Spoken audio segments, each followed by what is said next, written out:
These talks, they're extending through the weekend following the expiration of additional unemployment benefits for tens of millions of Americans. Here to talk about it, Republican Congressman from Texas, Lance Gooden. He is a member of the House Financial Services Committee. Congressman, thank you so much for taking a few minutes out of your Sunday night to talk with us. Thanks for having me. Pretty important topic here, these negotiations going on behind closed doors. Would you like to see that a little more out in the open? Where do you stand right now on the potential relief package?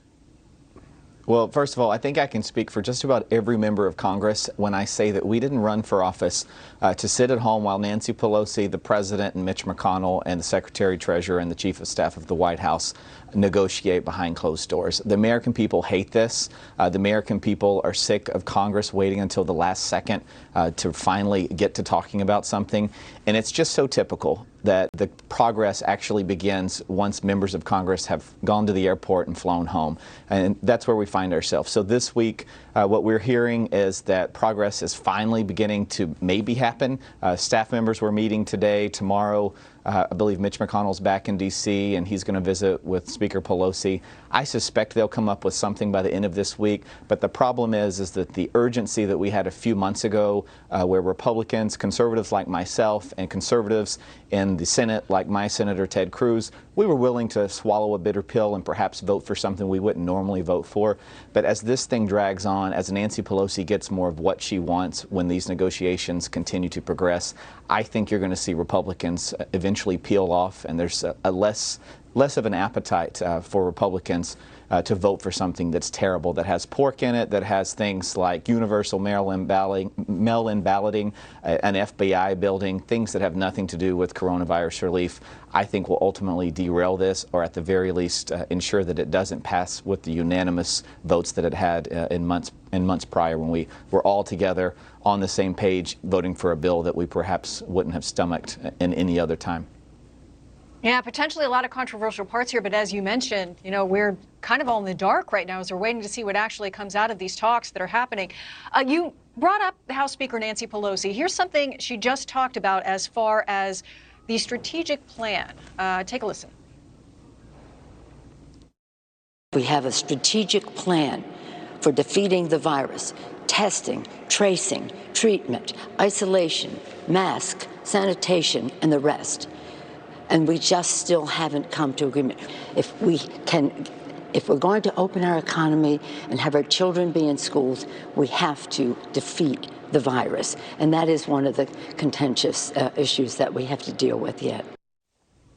I mean, what is contentious about defeating the virus? Where is it that Republicans and Democrats are so far apart? Well, I don't think anyone disagrees that the virus needs to be defeated. I think some of the comments you hear from Speaker Pelosi are just talk for the Sunday morning shows. But I'll tell you the strategic plan that always seems to work for Speaker Pelosi, that my Republican constituents, those that are watching your network right now, will agree with me when I say her strategy is to pass something that she knows will never become law, send it over to the Senate, let it sit there, and then she can go on TV and say that Democrats stood up for the American people. We're now waiting on the Senate's Republicans to come together. And Nancy Pelosi, for the last 18 months that I've been in Congress, I've watched that work for her. She passes things that I just can't imagine becoming law. She has prevailed in negotiations throughout this and sends bills to the president's desk that I couldn't imagine being successful in years past. So you got to give her credit that she knows how to work the system. And if you recall the last negotiations, everyone was in agreement, and then Nancy Pelosi spoke up at the last minute and said, nope, this isn't good enough for me. Normally people would walk away from that, but she got everything she wanted. So I hope that's not the case this time. But I know that in this particular set of negotiations, if Nancy Pelosi gets everything she wants, she will not see Republicans coming on board for this particular program. Americans are sick and tired of growing the deficit.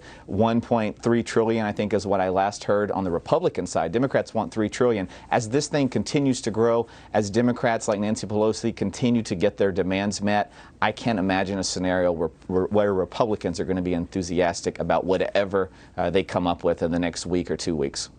And that'll be the interesting part whatever comes out of these behind closed doors meetings. Then we're going to have to look at the congressmen, the senators, and get, the reaction to all sorts of things. So it'll be fascinating to see how it all I'm how, sure how it all we'll goes have in a the lot coming to talk weeks. about. I want to shift it a little closer to home there to Texas.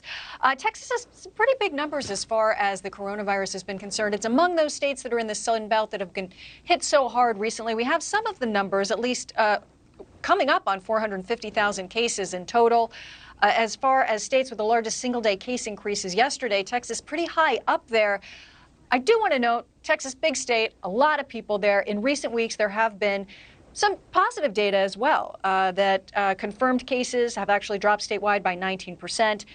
Testing has been shown that not as much positivity. And now the hope is this will lead, of course, to fewer hospitalizations. So just your thoughts on where Texas is right now. I think we're doing a little bit better. I have decided after the last few months of uncertainty, I'm going to get out of the prediction business and stop trying to predict the future. But I will say my constituents want Texas to be opened up. They realize that this is a serious problem. People, I think, are more serious about taking precautions that perhaps a few months ago they weren't serious about. But we really want to stay open in Texas. We don't want to just accept a life where people don't go to work, where people can't go out and have a meal and be back at work doing normal things. We want kids to go to school. We want it to be safe for kids to be at school. And to do that, we know that we need to get these numbers down. And I think we're doing that in Texas. It seems to be trending well for the first time in the last month or so. But we still have a ways to go. So many parents echoing some of those comments you just made. Texas Congressman Lance Gooden, thank you so much. Really appreciate you joining us. Thank you. And we will be right back.